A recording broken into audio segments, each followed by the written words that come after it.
Before I begin my questions, I want to submit a document for the record from the Society of Professional Journalists. The Society supports the need for scientific experts within the government to communicate more freely with reporters, which is something the Scientific Integrity Act upholds. So, without objection? Without objection, so ordered. Thank you. Mr. Clements, thank you for your work over the years and your belief and respect for science. What did your work at the Department of the Interior entailed prior to Mr. Trump's regime? Well, my office covered those issues that cut across the many bureau missions at the agency. So issues like climate change, invasive species, Arctic issues, and economic analysis. Mostly my time was focused on the impacts of climate change upon the missions of the bureaus. And you worked with scientists and understood their reports and relayed those to folks at the Department of the Interior, is that correct? That's correct. From your research and what you learned while you were there, what are the dangers to Native Alaskans but due to climate change?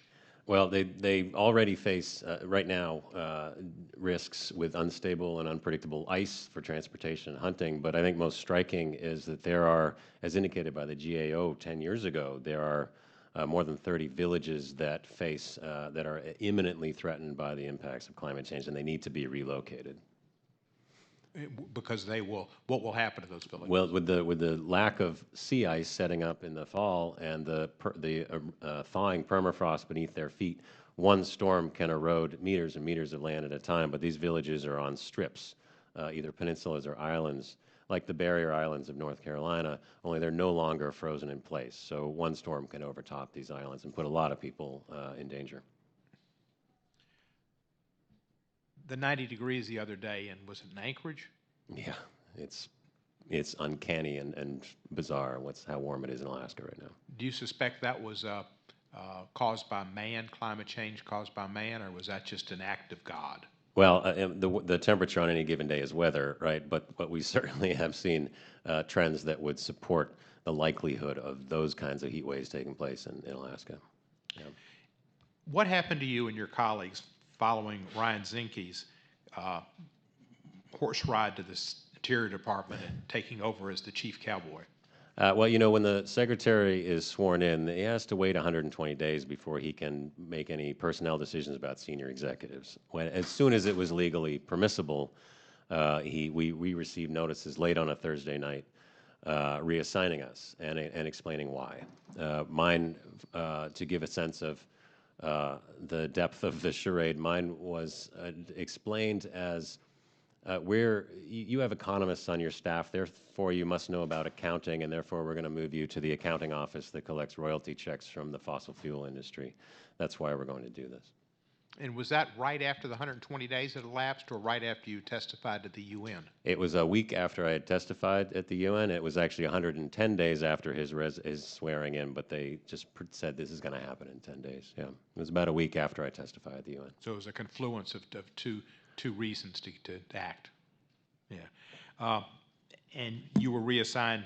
Why do you think? Well, I was reassigned in order to get me to quit.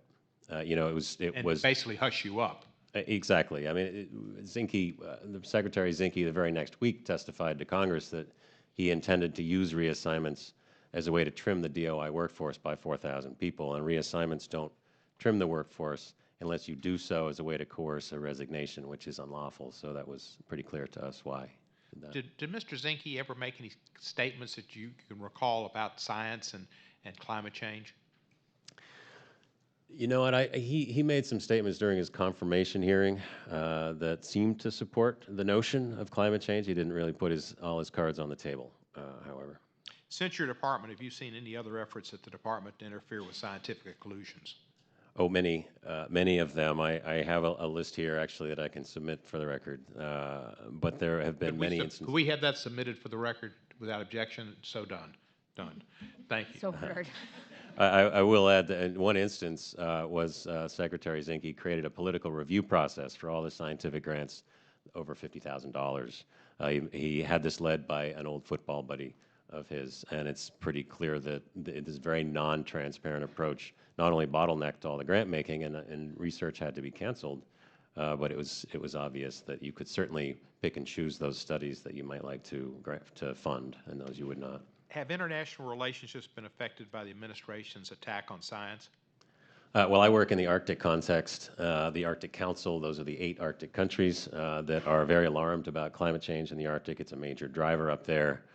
And the U.S. has gone from first to worst in terms of these issues. And I think this came to a head in May when Secretary of State Pompeo, met with the other 7 ministers, foreign ministers from the other countries of the Arctic. Every 2 years, they sign a ministerial declaration saying, here are our priorities and an agenda for the coming 2 years. For the first time ever, the Arctic Council ministers did not sign a ministerial declaration because Secretary Pompeo would not allow language about climate change to be included in that declaration. So it's a very embarrassing diplomatic incident. Thank you for your service and for your courage. I yield back the balance.